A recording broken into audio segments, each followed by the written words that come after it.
Hi there, this is Toby from Toby Urban Sketch again, and today we're going to do a sort of one-line drawing with some watercolour at the end of a Japanese storefront. It's another Instagram challenge. This one is hashtag storefronts Japan Xmas Challenge 13. Does feel like we're a little bit away from Xmas, but there we go. It's by @storefronts.japan, funnily enough. I will put a link as ever in the description to the image. And I'm not necessarily doing this as a 10-minute challenge, but this kind of one-line technique is a really good way of loosening up and doing a really quick sketch of something, perhaps before you do a longer work, or in and of itself it can be a finished thing in its own right. So let's get started. The whole point of a one-line sketch is that you put your pen down and then you don't pick it up until you're finished. And that can lead to sort of obvious mistakes, but also it leads to a really interesting aesthetic. And you know, those mistakes are things you learn from. Often they make things look good. It forces you to do lines over lines and to join things up. And it's amazing how when you join things up, everything becomes much simpler, easier to understand. Okay, so that's the sort of top of the storefront done. Little words. So this one's got a giant baseball glove as a kind of mascot, or I'm not sure how you describe it, a statue at the front. So I'm just focusing on the basic shapes. Obviously there's a big circle there. And there's things which make certain objects recognisable, like these stitches on the baseball are instantly recognisable, and that's all we need to add, at least for now, for us to recognise what's sort of going on. And just add a few lines can give an amazing amount of shape as well. Okay. And then we're getting down to the entrance now. Just need to have a little think about how wide we're going.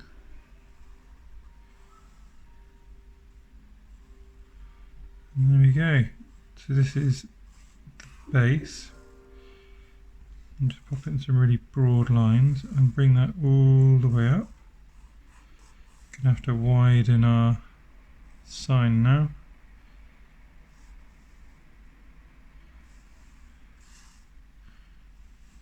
There's a huge lamppost sort of marking the outside here, and a little signpost coming in at an angle.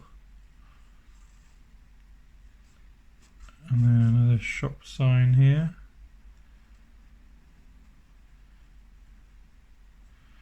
What I've sort of tried to do here is start from sort of the foremost object and then work my way backwards to minimise the amount of overdrawing I'm doing. But some overdrawing is by no means a problem. And here just a little bit of line work to just get some texture and some shapes into things. Just make it clear that glove comes all the way down.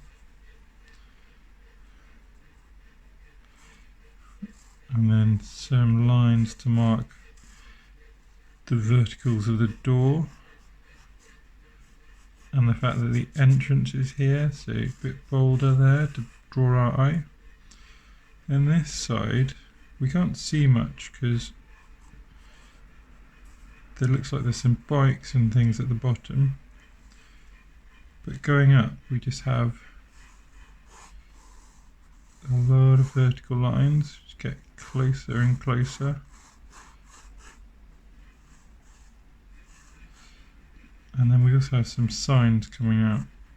So these signs we can use to indicate the sense of scale and how much bigger and closer everything's getting. Then there's some cables running up. These ones in as well. Okay. And we'll remove our pen. So that is sort of initial first line work, all done with one single line, albeit a sort of convoluted line. Now we're going to get the watercolours out and see how we can just gently lift that a little bit. So I'm going to start by putting a lot of water down.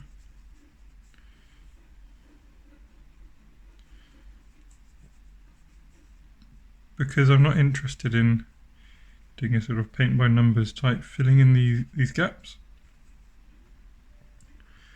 I want to just lift it, make it a little bit more interesting, get some basic colours in there and some basic tones. So it's a bit of cobalt and cerulean for our sky.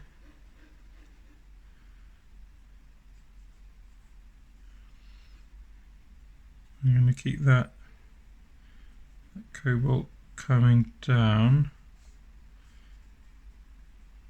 and if I just mix in some burnt sienna, it's a very good neutralizer of blues, and we end up with more of a grey colour in there.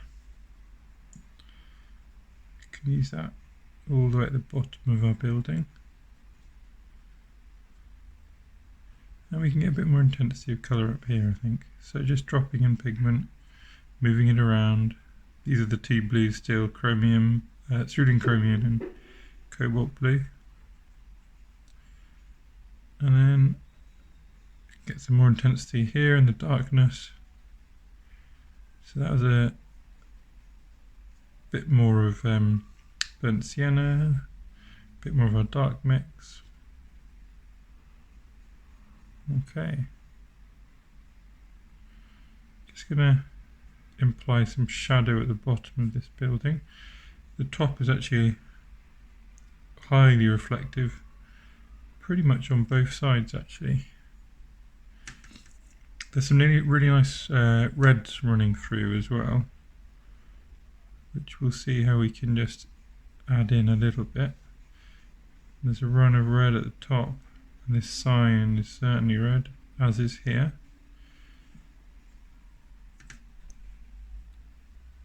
And a lot of the work under here is red as well, so let's see what that does if we just touch it in. I'm holding my sketchbook at a bit of an angle, maybe about 15 degrees, just to let everything run around a bit.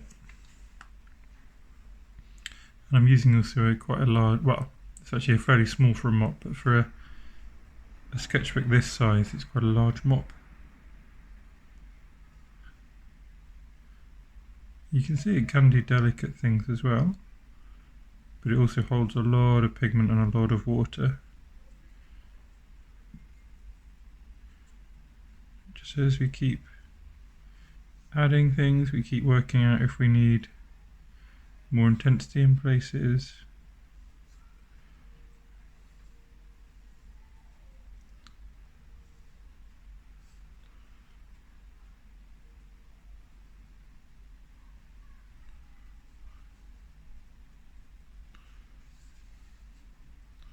These drips of colour are good. We're wanting it to really move around freely. I'm just going to get some ultramarine in here, mixed in with our red, Scarlet Lake, to offer just a different tone of red.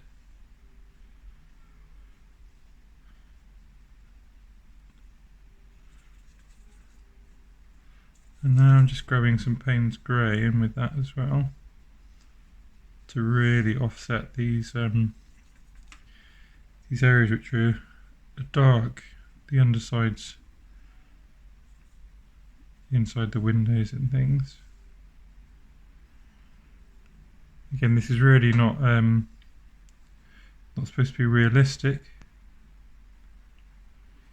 just painting what we feel. Keeping things moving around, keeping things fluid.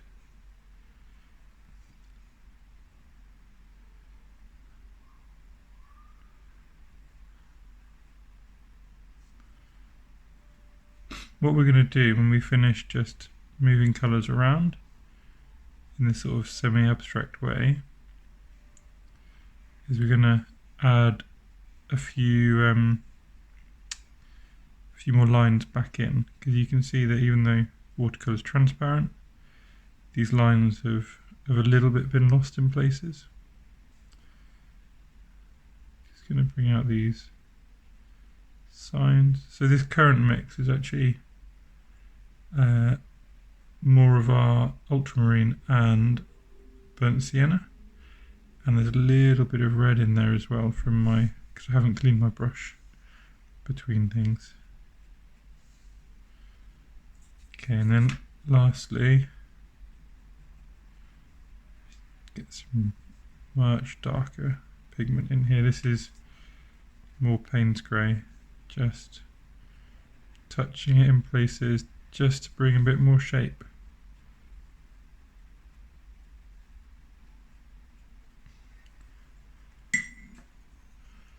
So lastly, and I'm always going to then do something else, just want to say, get this sign really distinct.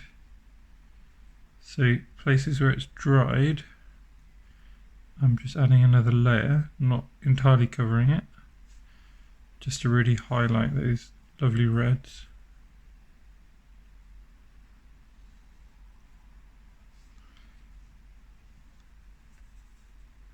And it's the intensity of pigment which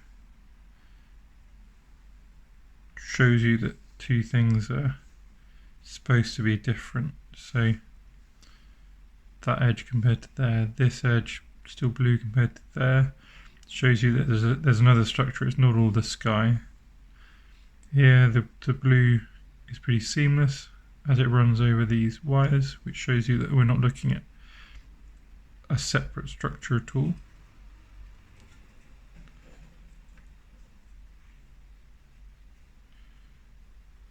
Getting some more colour in these windows. And we can just keep doing this and moving things around and seeing what the paint does and whether we like it.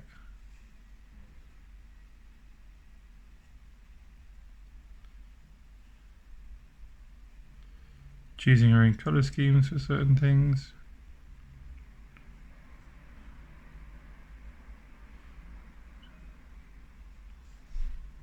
Just continuing that idea of red, demarking the top of the building. Okay, we'll see what that does when it dries. I'll be back in a second with some more pen. There we go, so this is it dry.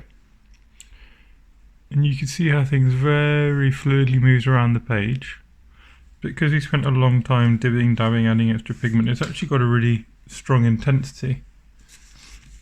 The next thing I'm going to do is just bring out some of our lines again, maybe pick out a couple of details that we didn't have before. I'm doing this with a different pen. The last one was a 0.3mm. This is a 0.5.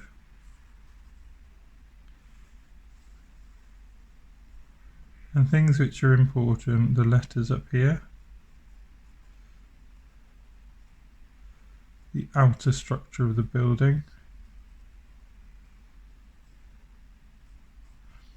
and details like the glove statue. They all need to come forward again. Probably the windows as well, but we'll see. And we'll just get a few more joins in here, keeping everything nice and simple to look at. And all the time, although you're doing a one line, very sketchy drawing, you're keeping your eye on the actual reference, so that you're picking out, you're not just inventing this, you are picking out shapes you want, you're finding the scene, making it your own, but to some extent sort of abstracting things from that scene that you find important. Of course, our previous lines are definitely cues for us to use, which is great. But we don't need to be completely bound by what they were. So here we're going to add in some of the sort of shop front. And there's a drawing on the window.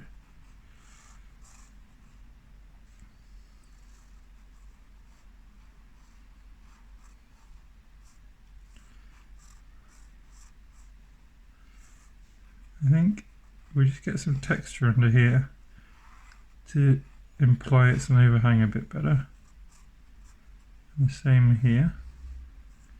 It's not an overhang, that one, but it's an edge that we can't fully see.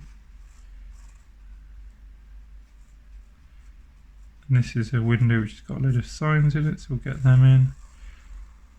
This bold edge needs to come out.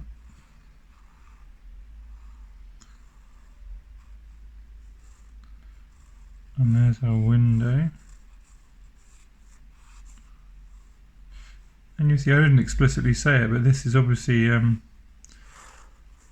just another one-line drawing, a slightly different overlapping one to the one we did underneath. But it's very much the same principles.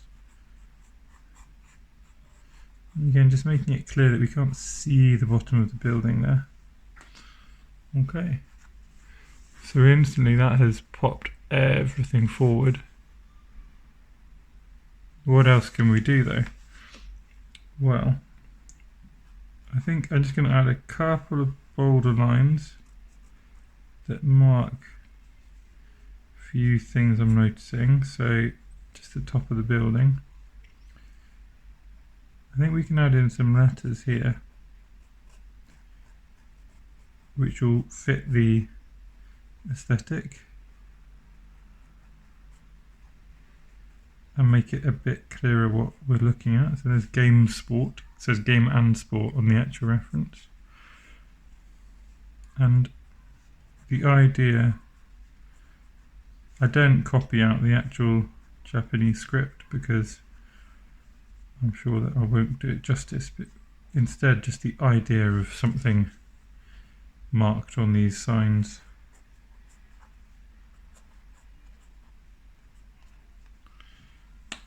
Okay, and then lastly we just go back in again with some colour and see what we can highlight even more, bring more shape to it, a bit more colour. So this is the cerulean, just to intensify some of the sky. We get some cobalt in there as well. And I'm only going to do it on the one side. On the other side, if we pop in some splashes, including a few purpley red splashes, that should offset things very nicely, rather than having just a block colour of sky. Now we get our red back, and again just emphasise some areas.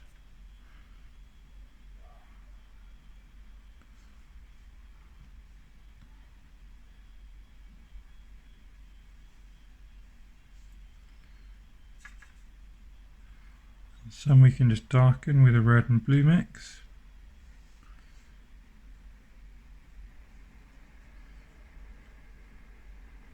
These background areas, a bit more Payne's grey, just gently tucked in, trying to leave these sort of soft edges so it doesn't look necessarily like we've just completely, what we are doing is going on top, but trying to not look like we've just put some pen marks on top, trying to make it look very much like this is in keeping with what we were doing before.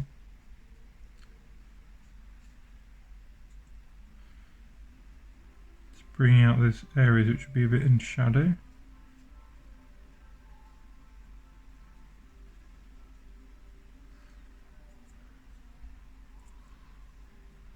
Okay, and some some more brown here, which is a good colour, because although it's in here in lots of mixes, it's not on its own in very many places. So adding it in to our glove shows you that this is something completely different as well.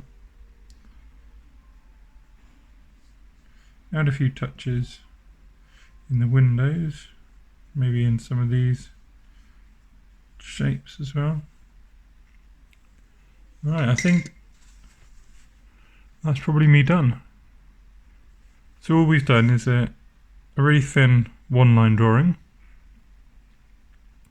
Then on top of that we did some really loose colours. Only used about 4 or 5 colours, and 3 of those are different blues. Just loosely washing down, adding in shape, adding in areas of shade. We've gone back over that with a thicker pen. Again, just doing a one-line drawing. And then tiny touches of colour in the words and key features. So the words up here, the glove, and these darkest areas of our image. Whole time we are looking at the image itself, but we are abstracting things from it. We're using the shape, the perspective, but making it our own. And of course, always sign. Anyway, I hope that was interesting and shows you another way to approach a really quick, expressive way of painting. I often use this kind of one-line technique in a lot of my sketches, although I don't necessarily always do it as a single continuous line. I might do lots of windows in one continuous line, or I purposely link things together. But this is an example of how you can do it as a single continuous line, and it comes out as a really effective, really interesting piece of art in the end. Yeah, I hope you enjoyed it. I think I said before, if you did, please like and subscribe. It's a real help to my little channel, and any comments are gratefully received as well, of course. Thanks for watching. Have a good rest of your day.